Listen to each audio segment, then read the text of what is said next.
presentation this morning is going to be from Rick Edgeman. So I will turn the floor over to Rick. Welcome to Thank IAQ. You. Thank you very much, Liz, and to everybody. Let's see, are you able to see my screen at this point? Can you hear me? Yep. Okay. Yes. Well, Can hear you and see the screen. You can see the screen? Yes. Okay. So first, I'd like to thank you for having me here today, and I owe so much to so many of you that I can't possibly mention all of you. I do have more affiliations than what you saw on the first screen. I'm at Forte State University in the middle of Kansas, which I like to say is in the middle of nowhere, far from the edge of anywhere. But in any case, I have some other affiliations also. I continue to have an affiliation with Aarhus University in Denmark, and I would say that I've probably had the biggest impact there.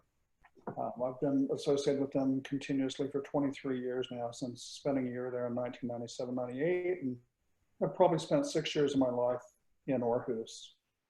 I have an ongoing relationship now pro bono with the Shingo Institute, home of the Shingo Prize at Utah State University, where I was the former research director. And Joe, you know that we had some interaction during that time, especially during that time. And I continue to direct their research award process, which is very different than the Shingo Prize itself, although I'm still involved in assessment related to the Shingo Prize applicants. And then I have an honorary appointment at the University of Southern Denmark. And what ties all of these appointments together is the topic of quality. My PhD is from the University of Wyoming, the Department of Statistics, where I was actually the Deming Outstanding PhD student there. You might know that Dr. Deming received his bachelor's degree from the University of Wyoming and was enrolled there 100 years ago. So quality has been around longer than we think, although he earned his degree in physics.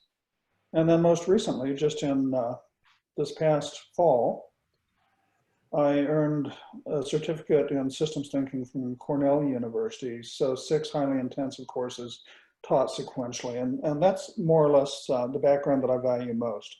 My undergraduate degree is actually in psychology with an emphasis on experimental psych, but also on things like perception and cognition, which we can tie very closely to scientific and critical thinking. In terms of hobbies, like Juju, I watch movies. My wife and I have more than 2,000 movies. I should probably be embarrassed about that. Our tendency before the COVID lockdown was to go to a movie every Friday. Now we've made it date night at home and watch a movie at home. But I do have a passion for collecting. So you see moonwalkers and orbiters. I have signed things by 10 of the 12 moonwalkers and 8 of the 12 orbiters who never had the opportunity to walk on the moon.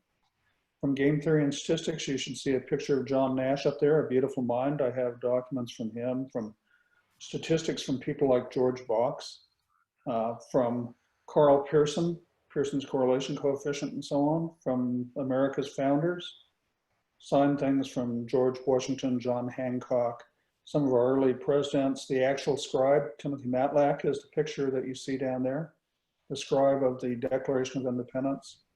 So I have a lot. I collect rocks and fossils. I have a large antiquarian book collection, so that I have signatures, for example, from Jules Verne, from Edgar Rice Burroughs. And those are the things that tend to interest me. My family, I was born in Pueblo, Colorado in 1954. My parents were very blue collar. My dad went through 8th grade, my mom through 10th grade. My dad was the only person, he died in 2011, the only person that I routinely allowed to call me doctor or professor, because he was proud. My mom continues to live and will be 92 next month. I have 2 older siblings.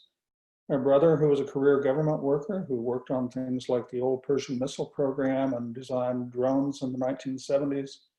So very proud of my brother and sister. I have 3 kids of my own. My daughter will be 36 next week, a week from today. Joe, happy birthday tomorrow. Well, the next day. My older son, Grant, and my youngest son, Stephen. And then I married my wife for good luck on St. Patrick's Day. 17th of March 2010, and a second time as more of just a ceremony and celebration with Danish friends in July of 2010. And I have a stepdaughter who's now 18 years old. Most of my life has been spent around the mountains. It probably shouldn't surprise you then that I enjoy going to the mountains. And those are some of the places I've lived by and spent an incredible amount of time in. So I find the mountains probably more relaxing than anything else that's available. But I am a product of the circumstances and time in which I grew up. And I grew up during the Vietnam War. My brother is a Vietnam veteran. And I grew up during the height of the civil rights movement. And so those things continue to impact my life to this day. And as significantly as my life, I would say my work. And I think hopefully you will see that as we proceed through this. So one of those connections, you see that house in the bottom left-hand corner of the Lincoln Orphanage, which was the oldest and first Black orphanage in Colorado. And the home, not the home that I grew up in, but the home that I lived in when I was younger at least, is one of the ones that you can see in the background there. And with the kids that were in the orphanage, oftentimes we'd have kids over at our house and they'd eat with us. And there were times when my brother and sister and I would be over at the orphanage and eat with the kids there. So I would say that the most important thing in my life probably is connecting my heart to my work. And my heart is very much attached to that. One of the things you'll never see on my CV is that for many years I served as a small group pastor. So my small group had as many as 50 people at any given time. So one of the values that my parents instilled in me is to live a purpose-driven life. And I find this comment particularly interesting given its source, Albert Einstein. For all that he did, he said that striving for social justice is the most valuable thing to do in life. And I strive to live up to that ideal today, or at least to work toward that ideal. In terms of my journey to quality, I would say that the two things that you see on there right now probably had profound impacts. I am a statistician by training, but my first exposure to anything quality related was in a course on mathematical statistics where the gentleman who taught it, Bill Gunther, who'll be 100 years old next year, Bill taught acceptance sampling because a lot of his work was in acceptance sampling, coming at it, of course, from a mathematical basis. But there are so many others that have influenced me over the years. And I can't possibly mention all of these. You'll see a number of people, especially from Europe. I've probably been influenced more on the European side than on the American side. Part of that is because of the discussion that we've been having today, that there are very few quality programs in America that have had any real staying power. For example, in the 80s, a program was started at the University of Chicago. Some of you will know some of the people that were attached to that program. George Easton, who's now at Emory University in Atlanta. Bill Hunter, Box Hunter and Hunter. Most of you are probably familiar with the classic book, Statistics for Experimenters. Bill Hunter was there. Harry Roberts was there. That program lasted a few years and was highly productive, but it was terminated at the University of Chicago because the university felt that there was no academic value to the study of quality. You'll see some others down at the bottom of the screen. You see George Box and Soren Biscore at the University of Wisconsin. Well, there was staying power, but those people are gone. And what's happened there is diminished. The ones with staying power, I think you would see probably, for the most part, you would see the Rochester Institute of Technology, where they have the John Romey Center for Quality and Applied Statistics. And beyond that, a program that I led at the University of Maryland, which is called Quest. It's an honors program. It's been around since 1992, I believe, and it is called Quest, Quality Enhanced Systems and Teams. And they continue to have a large presence coast to coast now, border to border, in terms of the companies that they work with and the student-based projects, which are absolutely required. So many other people that you'll see on here have been highly influential to me. And so I owe a debt of thanks to every person listed here. So my work has long been related to quality and innovation, but recall that I am trained as a statistician. So it probably won't surprise you that in the early part of my career, especially as you start from the upper left-hand corner, quality and reliability engineering and modeling was a big part of the work that I did academically. Some of that work ended up at NASA. Some of that work ended up at the Centers for Disease Control. I've been working in the area of Six Sigma for more than 20 years at this point, and have taught full courses on Six Sigma all over the US, but also at Aarhus University, at Luleå University in northern Sweden, at Uppsala University in Sweden, at the University of Lugano in Switzerland, at De Montfort University in the UK, and so on. So I would say my big impact on Six Sigma is related more to where I've taught and who I've worked with and the student projects I've led. The single most successful student project coming out of a course I've taught on Six Sigma was one with Siemens Gamesa Renewable Energy, which I never would have believed the student, but I believed the company, and the company estimated that the savings from that project for them was at least 240 million euros. So a very large impact. And it was just a maintenance solution using Six Sigma approaches. So specialized tools and methods, those include specialized control charts and specialized sequential sampling methods. But then I started gravitating, like many of you probably have, in more strategic directions. So I moved to core value deployment, to leadership and governance. Thank you, Marcos, for having some influence on me in that. But for the very long period of time now, I've been working on all those things that you see on the right side of the screen, always integrating quality considerations in those, especially in the modeling. So the social ecological innovation, which I regard as an integration of sustainable innovation, which is literally innovation that is regular, it's rigorous, it's routine, it's systematic, it's systemic. And innovation for sustainability, which is innovation that has ecological and or social targets.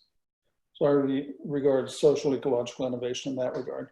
Sustainable enterprise excellence in the modeling that I've done is very much similar in character, at least, to the sorts of models that sit behind the Baldrige, the EFQM award, not so much the Shingo Prize, despite having been their research director, complex management systems, and so on. But my real passion in the area that I'm working on now are those areas at the bottom. And I'm new in terms of being really focused on those, but it's because I have a goal. And the goal is to work with quality and related areas in an integrated fashion that contribute to what you see on that globe, to a circular and inclusive economy. So that's where I would like to go. My work in complex systems resulted in a recent book from 2019, Complex Management Systems and the Shingo Model. Fundamentally, what that is applying systems thinking and complex systems to management modeling, modeling of the entire organization, but then with special application in about the last third of the book to the Shingo model. And it really is examining the foundations of operational and supporting tools so that when the organization itself falters in terms of its quality, its operational approaches, that you can locate where and how to fix those failures. And really, I didn't set out to write a book. I set out to understand the Shingo model better for myself. And it just resulted in a book. So I believe that in my research overall that I want to begin with the end in mind.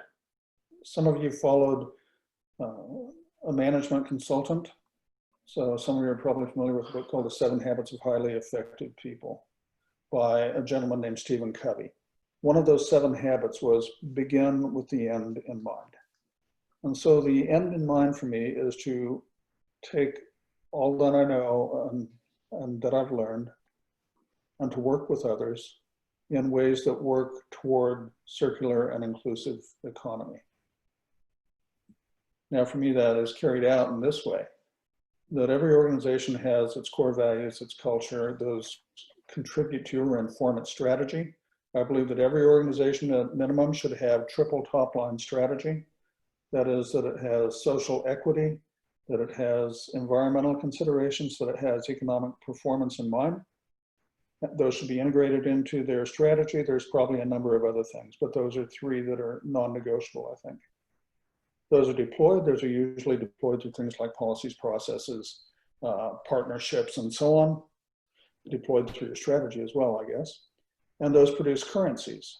And I'm using the word currencies instead of performance or results. And the reason that I want to do that is because so often when we think of performance, we think of financial performance. But I really think that financial performance is a surrogate for something else. It's a surrogate for the things that people value. And we'll get to those. But at the very least, the currencies that we need to look at have to be related to at least one of three areas, which would be the people, planet, profit areas, the so-called triple bottom line. But we always use these things in terms of some sort of assessment, typically on an annual cycle of the organization. And when you're doing that assessment, it's very much like what you want when you go to see a physician. You want to know how you're doing and you want to know how to get better. So we want insight into our current performance and we want foresight on how it is to improve. So that as we do this on a cyclical basis, we continue to improve, hopefully, ultimately working toward that circular and inclusive economy. And at some point in time, maybe we're just a little bit better than that. But out of all our results, it becomes circular, just, and inclusive. And that means that we have to consider some things that we don't often consider in quality. We need to be concerned about issues like modern slavery and how it channels its way into the supply chain. We need to be concerned about the use of conflict materials, because that has a lot to do with what it is that we're able to produce and how we're able to produce it. Most of us have. You probably have it sitting on your desk, in your pocket, possibly in your hand. You have something that there's a very good chance that you have a conflict material that's been used in the product that's in your hand on your desk or in front of you. And I don't know if you can see me, but if you can, it's that cell phone right there. Because the tungsten that makes your cell phone vibrate oftentimes comes from, let's say, the Democratic Republic of the Congo. And oftentimes that's been mined by people that are fundamentally state-based slaves. Okay, so we need to be concerned about those things. And there are prohibitions on use of such materials, but you have to be able to instill the traceability. So one of the things that I've been pushing on with the Shingo Prize, for example, is that applicant companies, I believe, should have much more responsibility for their supply chain, who they work with, the traceability of things like conflict materials and or slavery in the supply chain. And I think that until quality business excellence models and so on expand enough to build those sorts of things in, that we're falling short of the promise that we have. When I say a circular economy, not so much the inclusive part, it means design out waste and pollution, keep products and materials in use, regenerate natural systems. It means that we have to have an expanded view of stakeholders, because the stakeholders in circular economy are many more. They start with the extractors oftentimes, that channel materials to manufacturers. We have converters, brands, retailers, consumers. We have the local concerns of composters, haulers, and municipalities. Then we have the reprocessors. But all of those are subject to various demands. And so we need to be aware of that larger stakeholder ecology that we have to deal with, and also the demands and the pressures that are being exerted upon them if we're going to function optimally as a company. Part of this means that we need to have a different view. I believe that the currencies of the future are more than just dollars, pounds, euros, or yen, that in fact the currencies of the future are things like water. There are places in this world where there is conflict right now over water. Okay? Over food, over warmth, over energy. In Western cultures, oftentimes, one of the things that we value because we don't have enough of it is time. Roger, you mentioned this. You said you're a busy guy. Okay, that means that you don't have a lot of leisure time. And there are people who would, forgive the expression, kill to have more time. What that means is that we have a necessary rethinking that we have to undergo value creation and what excellence is and what waste reduction and elimination is.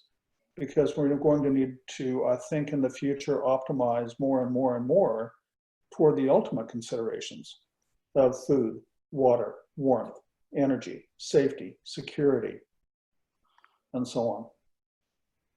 So a lot of my work has been trying to put the organization in a bigger context, integrating in quality considerations. So when I look at the enterprise, I see that it's in a very complex environment overall. That it resides within at least 4 domains, which I usually call the best domains. You'll recognize 3 of those as the so-called triple bottom line dimensions of biophysical or environmental, if you will. The economic or financial domain, the societal domain, and then the technological domain, which could be technology itself, it could be infrastructure, for example. So as an example where infrastructure has been thoughtfully considered, when I lived in Denmark the last time, the place that I lived was a place that I continually mispronounced the name according to Danish pronunciation. The dialects change about every 15 kilometers. It's O-D-D-E-R, otter, or Aller, or I could never say it right. But it was the first school district in the world in which every student was equipped with an iPad. And that included one for my daughter. Well, what happens when you use an iPad and now you don't need books because you're able to do those electronically? It means that you have less need for library space. It means that you have less in the way of material use. You have less recycling that needs to be done. The school that she was in was built in a way so that the walls were reconfigurable, so that as the changing demographic for school children came into play, that the school itself could be reconfigured much more easily for need. It also meant that there was less need to build new schools because of the reconfigurability and because of the space now that they didn't need for as many books, for example, which meant that you needed what? Less demand on infrastructure. So you had that one decision to make iPads required for all students in the district that had all of these impacts. And that was an enterprise, a school system, if you will, that was setting inside those domains and thinking of every one of those elements very, very carefully. But we also have a number of stakeholders, and those are just some of the ones that we typically consider, but we don't always consider all of the ones that were listed in the circular economy listing that you saw on a prior slide. And then there are stakeholder mediating forces that are involved, and those mediating forces include the ones that just popped up in blue. And intangible resources, tangible resources, and so on. The enterprise has to be considered about alignment, which we typically do through things like vision, purpose, mission, strategy. The organizational culture. I don't know how you define culture. I know how Shingo defines it. I know how I define it. The way we do things around here. Emphasis on the word do. And we do things through processes. Those are some of the typical ones that exist in a lot of organizations. More and more important that organizations focus on risk management and so on. And that the enterprise itself has to advance, which we might do through renewal, innovation, optimization. And I think that you can see quality everywhere here if you take a moment and examine the words. In culture, if you don't have a culture that upholds quality, then you know that you're going to have different results. You know that tools will only take you so far, and that it is the culture that has to be there to support further development. So ultimately, we have the culture as the shadow that goes on behind everything that goes on in the enterprise. So there are principles. Most organizations look like this. You have upper level, mid-level, and rank and file employees. And they have particular responsibilities. But they all work within a culture. And so what are we trying to do? We're trying to build better cultures. And so what we need to recognize is that principles inform behaviors. Those same guiding principles that informed your strategy in the models that your business models that you use. And those might come from places like the United Nations Global Compact or the UN Sustainable Development Goals, or from very distinct ones associated with your company. But one of the key principles every organization has almost is the one of create value for their stakeholders. But there are other principles also. Lead with humility, respect every individual. Because until you've done that, you haven't earned the authority to lead, really. And so what are you responsible for in leadership? You're responsible for a line that popped up in the middle. Deming would say, he would say something like constancy of purpose, right? I would say something like create unity of purpose and shared vision. Unity of purpose means that you have a critical mass of the organization bought into a direction the organization wants to go. And shared vision means that you have a common view of how it is that you're going to get there. What are some other particular principles that you might have? Think systematically. We usually say focus on process. You see focus on process, but the reality of it is the processes are parts of larger systems, and you can easily optimize a process and do damage to a system. So we need to think more systematically while focusing on the processes within the systems. We need to embrace scientific thinking. That would be a Shingo principle. I usually say embrace scientific and critical thinking. It's not enough to think critically. It's not enough to think scientifically, because together they're like perception and cognition. And the idea is that we're experimentalists. Jiju, you came at things coming through a DOE tradition and initial perspective. So we need to look at the scientific thinking that allows us to experiment and then introduce changes. We need to look at things from a cognitive perspective then that says, okay, I've seen the changes, I've seen the results of the changes. Now let me establish the cause and consequence relationships. Let me make sure that I've really got this.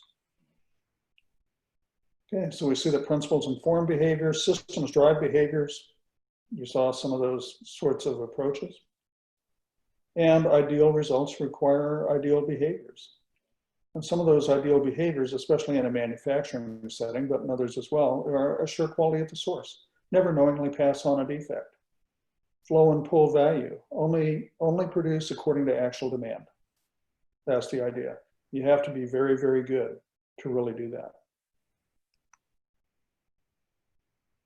And if you can do all those things, then you should be well positioned to truly, vigorously pursue, relentlessly pursue excellence. And then the trick obviously is sustainment. And that is as much about that culture as anything that you're going to find. So that the organization tends to look more like that overall. So if I don't have that sort of framework, then I'm not quite sure how to proceed other than on a process by process, system by system, activity by activity sort of basis. I prefer to have the more holistic view. So what do typical excellence systems look like, whether it's the Baldrige, the EFQM, whatever it is? They may not look exactly like this, but they function like this. Every organization has guiding principles or core values, their purpose. That informs their strategy. I believe it has to be at least triple top line strategy. Okay.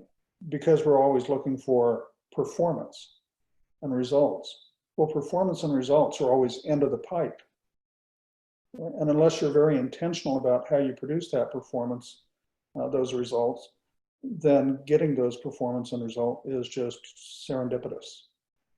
So if we're going to want to pursue, let's say, triple bottom line performance, then we should have accompanying triple top line strategy, or whatever other performance and accompanying elements of strategy.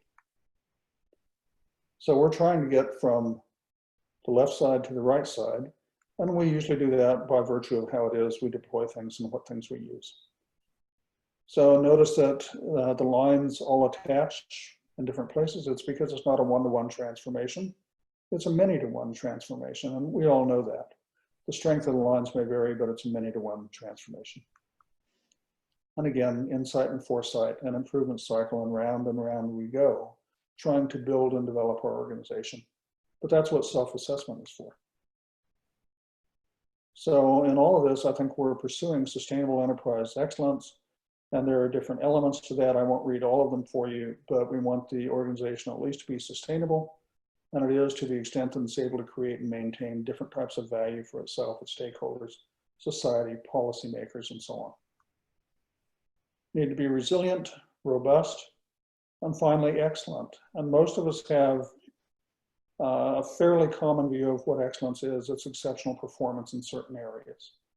And those areas vary a little bit by virtue of the model that you use, but we know what the performance areas of the Baldrige are, or of the EFQM Excellence Award, or the Shingo Prize, and so on. And those are just a few of those that might be common. So there are selected enablers. I view social ecological innovation, or in general innovation, as a key enabler of excellence. So when I say social ecological innovation, I've described it for you previously, but it translates essentially to this. It's new ideas, products, services, institutions, relationships that offer fresh approaches to solving critical social and environmental challenges. And if I took off social and environmental, then you'd have innovation more generally.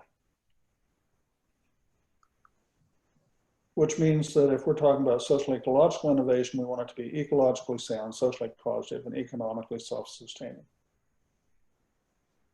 So, and confront challenges that are worth solving, not just those that can be solved. So we have problems that need to be solved. Sometimes we create solutions in search of a problem. And I understand there's value in that on occasion.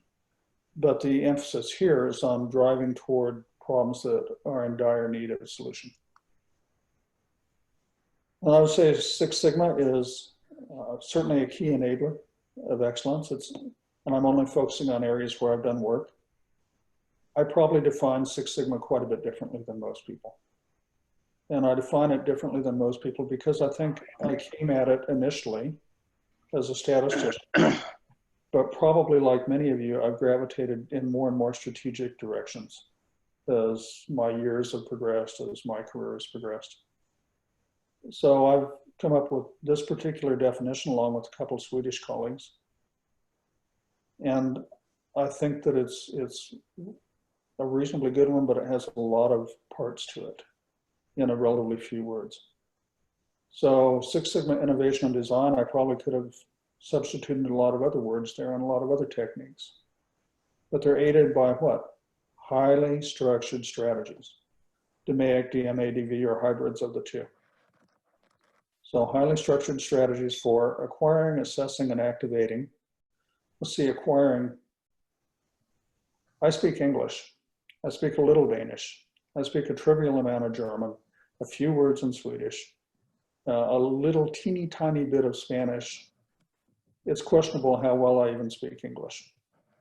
And so you can imagine that the others are worse. But if you speak to me in some language that you're familiar with, or perhaps it's your native language, Hungarian, Finnish, Swedish, Spanish, Portuguese, Chinese, Japanese, I'm not going to understand virtually anything. It doesn't mean that your message isn't intelligent.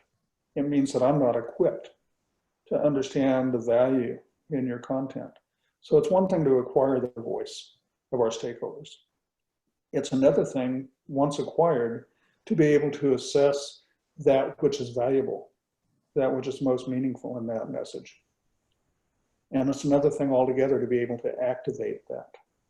And so we have those highly structured strategies such as DMAIC and DMA-DV to acquire, assess, and activate relevant intelligence and information because we have an objective, which is to produce superior value through superior product systems or enterprise innovations and designs.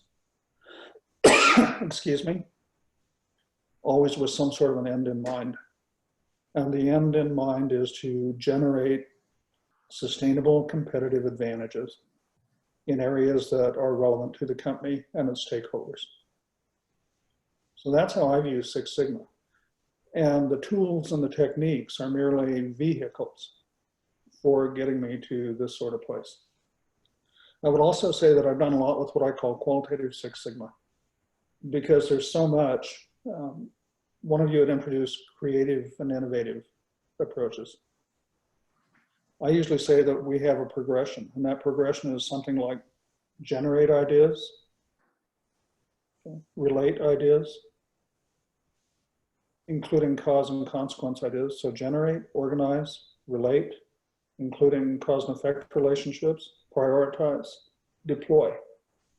And a number of the creativity tools that we have that set in this expanded quality toolbox are very useful for working through that sort of chain in very much the same way that you used in AIC or DMADV. And then the last couple of slides, I've worked a lot in the assessment and measurement area. As you can imagine, assessment was part and parcel of much of what the Shingo Institute does for the Shingo Prize. And these are some of the areas where I've developed either measures or I've developed maturity scales, because I think maturity scales, a lot of things are soft topics. And if you want to do a reasonably good job of advancing those, then you need something more than a Likert scale. So something like maturity scales is you try to make soft things harder in terms of your ability to assess progress. And I've worked on things like that. So you can see some of the areas where I've done that. And so I try to, in my career, put all of these things together in ways that allow me to zero in on something. So with those assessments and measures, I might just do something like this. I might have a 0 through 10 scale, but elaborated at every point along the way, descriptively. It's important to do that descriptively, because if you're sitting at a 3 and you need to advance to a 5, you need to know the difference between a 3 and a 5. You need to know how it is to get from a 3 to a 5, but once you can describe the difference, where you are, where you need to be, describe the difference, then you can begin to meaningfully elaborate a strategy for moving from 3 to 5, and 5 to 6, and 6 to 8, and so on. So I might do something like that. There's one for environmental sustainability. You might do it in other ways. You might think of this as very similar to radar charts that basically everybody is familiar with. But instead of expanding the envelope and moving outward, personally, I prefer to zero in on the target. Excuse me, that's why I have it moving from 0 in instead of from 0 out. So I try to put all these things together in a way that contributes to sort of a purpose-driven life and career. And I do this most of the time in collaboration with others. So this is a quote. If you see something that isn't right, and we all see things that aren't right, that aren't fair, we all see that aren't just, and we all see that, then I think we have a moral obligation, not just as individuals, but as a profession. And in this case, as a quality movement, a quality profession, to do something about those things. And that's not my quote. That's a quote from a great gentleman who died 4 days ago on July 17th, John Lewis, who was a civil rights advocate and also a US congressman, long-serving, long-suffering, but incredibly persistent. And so I just want to say that my life connects from early years to now. And the way that those dots connect is through quality-driven, quality-related ideas and techniques integrated, maybe on a decent scale. And I have a lot to learn and a lot of work left to do. I hope my years last long enough for me to learn more and to do more. And I think that is pretty much all that I have for you. Thank you, Rick. Hey, Rick. Oh. You're welcome. So questions or comments from anybody? Yeah, comment from me. Thank you so much, Rick. Very timely. And, you know, you remind me of one of the early academicians, Spencer Hutchins, who advocated for social responsibility, you know, within the context of quality. And I think it's very refreshing, you know, for us to be in touch with that goal again. Not that we, you know, don't have that as a goal, but I think it's, to your point, you know, it's more intentional. very timely in the sense that, you know, we're having a lot of social justice and equity problems, not just in the US, but globally in healthcare. So I really hope that, you know, your membership within IAQ will be a precursor for IAQ being more involved in that sense when it comes to social equity, social justice. So thank you. Just want to say welcome. Well, thank you, Grace. In fact, in thinking about things like the think tanks, I'm interested in the innovation one. And one of the reasons I'm interested in the innovation one is because I think that innovation has many faces and objectives and targets. And I think at least one of those is quote unquote social innovation or environmental innovation or innovation in ways that lead to more inclusive organizations or societies. And so I'd like to think that maybe I can contribute something there and learn a lot there. But also there's the one on quality and planet concerns. So, I mean, those are two that I can identify off the top that I would say, boy, I'd love to contribute in those areas and connect with people. You know, they're all interesting, but they're all interesting in different ways to different people, which is why you have different think tanks. So those are two that really interest me, though, if anybody's listening. Thank you. Lars, you had a question or a comment? Yes, thank you. Thanks a lot, Rick. It was a very good and interesting presentation. And I just want to comment that this is very much aligned what we are doing in the sustainability think tank of IAQ, and that the new award, the IAQ Quality Sustainability Award that we will launch within days now. We will send out a mail to all of you with more information about it. I talked about it on last general meetings.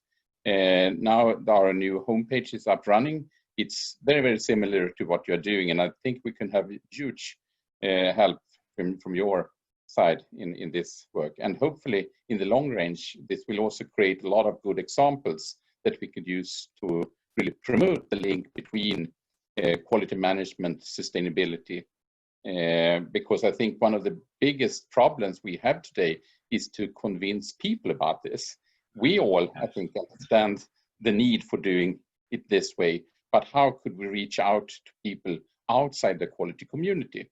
From our thinking, we have for years tried to get a better relation to United Nations in this area and so on. And say interesting, but nothing happens. But hopefully, if we can have hundreds of good examples with us, it will be much easier to bring our knowledge into this area. Thank you, and thanks a lot. You're welcome. Do you know the Swedish Quality Association or Swedish Quality Institute? Yes. So I'm very involved. Okay, I think Mats is, I always pronounce his name wrong. I've known him for years. Yes. Yeah. Mats is not here today, but he has been part of developing this new award model too. Absolutely, and I think some of the participating organizations, at least coming out of Sweden, is up at Luleå. You'd find I could connect you with people at Luleå, but also in Uppsala and in Chalmers. Yeah, so. I'm working both with Luleå and Uppsala. Bengt is an old friend of me, and the professor in sustainability is part of our research program in sustainability in Sweden. But anyhow, we will do a pilot run in selected countries and organizations during this autumn with the award model, and then we will have hopefully a global race next year. Excellent. I will get back to you offline. Yeah. Okay, fantastic. Thank you. Thank you. Greg, you wanted to say something? I just want to make sure, I just noticed Ram just got up and left, but we have one item we'd like to do before we close. Okay. We are starting to lose people because it's past midnight in Japan. So we've lost some people, about a dozen already. Okay. Anybody else? Any other thoughts? That's one point from Rick, an excellent presentation. I just wanted to know, I've seen there's a lot of information in your presentation. How do you put spirituality in the context of the model that you have presented in few slides. You know, you have talked about culture, you have talked about systematic thinking and many other aspects. What about spirituality of people and the organizations as a corporate component? Yeah, well, you know, it's interesting because I'm not so sure that I put spirituality in there formally, but I think that it's informally there through things like respect every individual, lead with humility. And for me, I come from a Christian tradition. So coming from that particular tradition, I look at it and say, okay, what are some of the values and how does this invade my work at least? Well, it's things like setting the captives free, visiting those who are imprisoned, working with widows and orphans. And so I used to spend some of my time teaching in a prison situation. So, and doing that for free to take education to prisoners. One in particular that was one of my students who had been involved in an unfortunate accident. So I think I try to do that more through practice than I do directly in my work, but I do have some things on, basically one of my works in quality progress, I think it was in 2004, they had asked me to write an article on the future of Six Sigma. And I think the title that I came up with, and I wrote it together with a Jewish colleague, and it was something like Six Sigma, heresy or holy writ. And it was drawing parallels between various things that have happened in the Christian and Jewish traditions anyway. And the path forward with Six Sigma, or I did something for the World Health Organization that was on, let's see, Six Sigma, merciful, not mercenary. So, and that was aimed at the idea that it isn't all about money, even though we have to pay attention to the financial part. That especially in the medical and healthcare professions, that the impetus was on care for our fellow people. And so the motivation was mercy and healing. So I remember many years ago, I had a Hungarian pastor and his wife stay with me. He was a pastor, she was a physician. And her pay at that time was equivalent to about $50 US a month. And I thought, they have it right. They have it right in the sense that she knew what her mission was, and it was a mission of mercy and a mission of healing.